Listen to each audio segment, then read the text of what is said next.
We are living legends.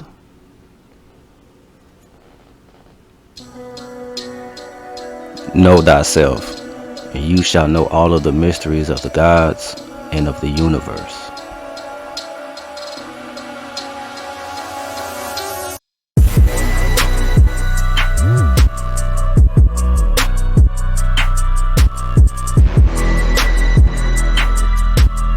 For more spirit science content, give a thumbs up and like.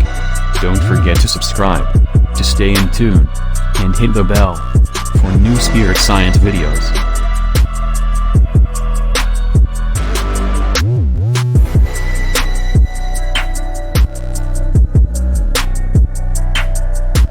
Spirit science of the day.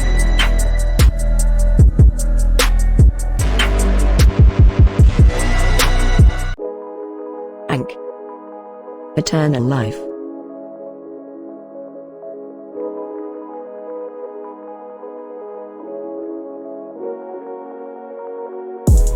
The Ankh is also known as the key of life, the key of the Nile, or crux ansata, Latin meaning cross with a handle, was the ancient Egyptian hieroglyphic character that read, eternal life.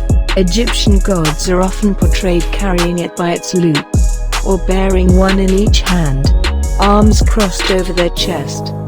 The symbolic representation of both physical and eternal life.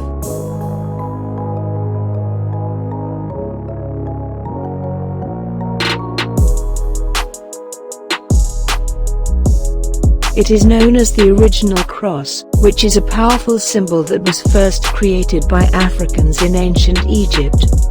The Ankh is typically associated with material things such as water, air, and sun, as well as with the gods, who are frequently pictured carrying an Ankh. Egyptian gods carried the Ankh by the loop, or held one in each hand crossed over their breast. Latinists interpreted the symbol as a crux ansata, cross with a handle. Merempta offering an Ankh. Djedon was to Papa, and the Ankh, or Djed. Origins of the Ankh. The Ankh/Djedon was symbols, have a biological basis derived from ancient Catholic culture, linked to the Egyptian belief that semen was created in the spine.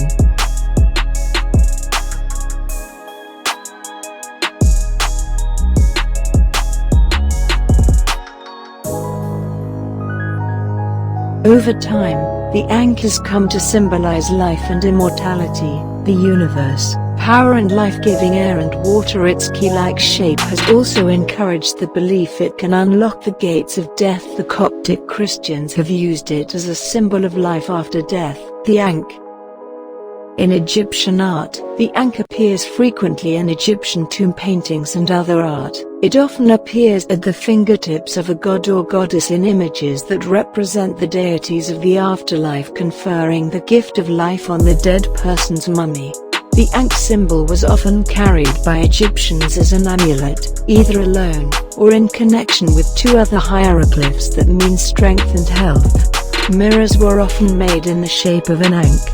Sometimes, in art, the Ankh was shown being touched by a god onto a person, which usually symbolized conception. The Ankh. In alchemy, a similar symbol was used to represent the Roman goddess Venus. This symbol, known benignly as Venus hand-mirrored, is much more associated with the representation of the female womb. In astrology, the same symbol is used to represent the planet Venus. In alchemy, it represents the element copper. In biology, to identify females.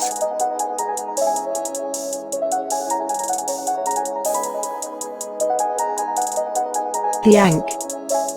In Hermeticism. Hermeticism is an Egyptian belief system, whose beliefs may explain many of the Ankh's meanings. It is unclear whether their beliefs created the Ankh, or added many meanings, or remain a coincidence.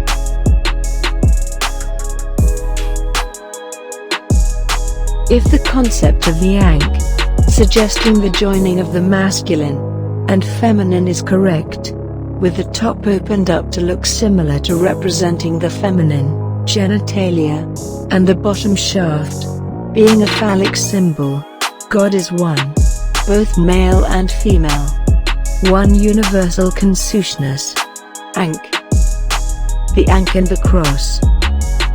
The long-standing importance of the Ankh, and its deep symbolism to the dynastic Egyptians, lead to it being gradually adopted by the very early Christian church in Egypt. This is highly significant, as it is almost certainly the genesis of the cross, as the central thematic symbol of the Christian religion. A kind of cross, the Ankh, had long been a central religious symbol. It was non-anthropomorphic, not even animal-like.